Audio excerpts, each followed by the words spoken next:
from Mcbroom. Of the 7.6 billion people in the world, the United States takes up less than 5% of the global population. What's interesting, though, is with such a small percentage like that, the U.S. takes up a fourth of the prison population. That makes their incarceration rate between 5 and 10 times more than any other Western democracy. I find this fact both mind-boggling yet unsurprising. I think we can all agree that the United States justice system is a bit flawed. The United States Justice Department should mandate that drug addicts attend rehabilitation centers rather than serving jail time. I'll talk about the problem with sending people with substance abuse disorders to jails and prisons, and secondly, I'll talk about the possible solutions. To begin, if you are caught with any illegal substance, you can be sentenced to a maximum of 5 years in prison.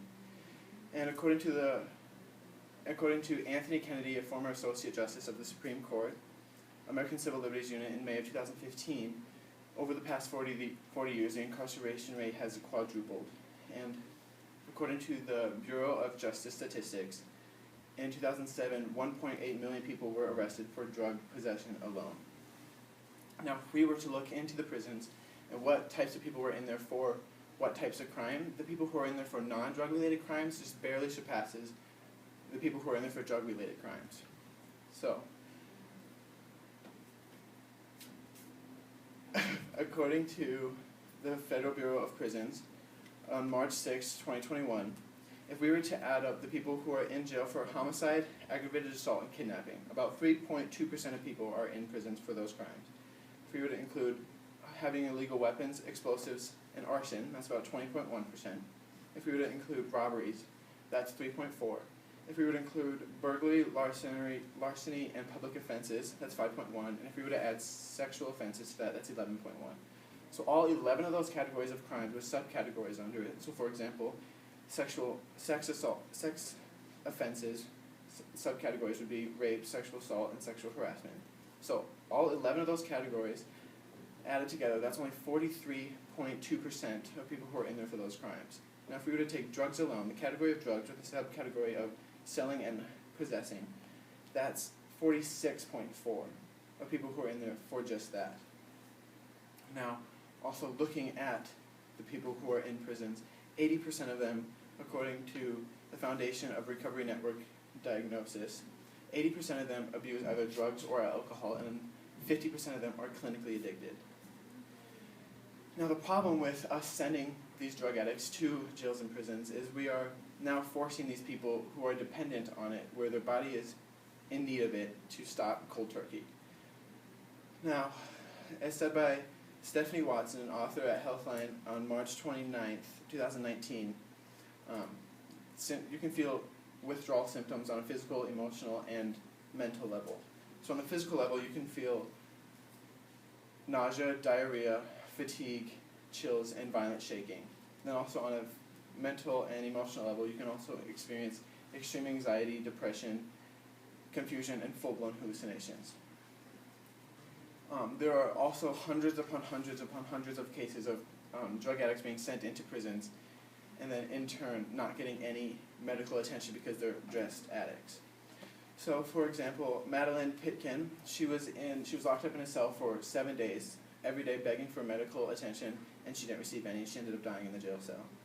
Then a very known one would be Lindsay Kronberger, who she had a very high heart rate and very low blood pressure, and she had to be moved from several different cells because she would throw up all over herself and all over the jail cell. So they moved her to several different cells, but she couldn't pick herself up, so they had to carry her from each cell, and she ended up having a seizure on the floor while 3 security guards stood over mocking and mimicking her because she was just an addict. And that was according to Christopher Zoikis, an author at PNL, on January 8th, 2018. Now, I've talked about the problem with sending people with substance abuse disorders to jails and prisons, and now I'll talk about the possible solutions. So, Seattle, since 2014, has their own program known as LEAD, which is Law Enforcement Aversion.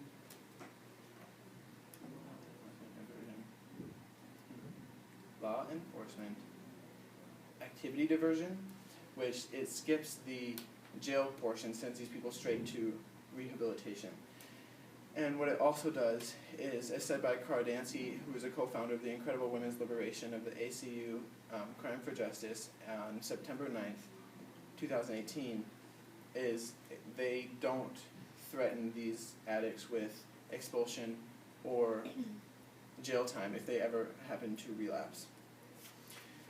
Then also, said by Christine Vestal, a senior author of the Pew Research Studies at the Pew Center on January 13, 2016, in the state of Massachusetts in 2014, they did an experiment where they took 10 prisons and 9 jails, and for their rehab program, they gave them a drug called Vivitrol. And what this drug does is it gives these people the dependence that their body is craving, but it doesn't give them the high. And so that actually kind of expanded to several different states, but the problem with it is it's not a mandatory drug. So these people with substance abuse disorders wouldn't need to take it, and then they would get released, and then very commonly relapse and more commonly overdose.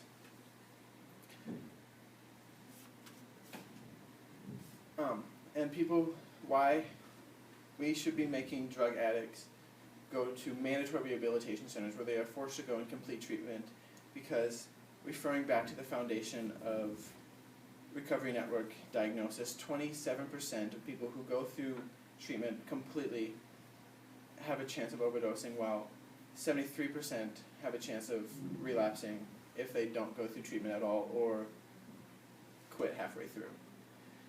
So I've talked about the problem with sending people with substance abuse disorders to jails and prisons, and I've also talked about the possible solutions and substitutes that helping them recover by giving them professional help.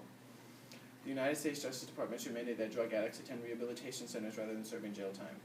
In doing so, we would not only be holding real criminals in prisons, but we would also cut down on having the highest incarceration rate in the West.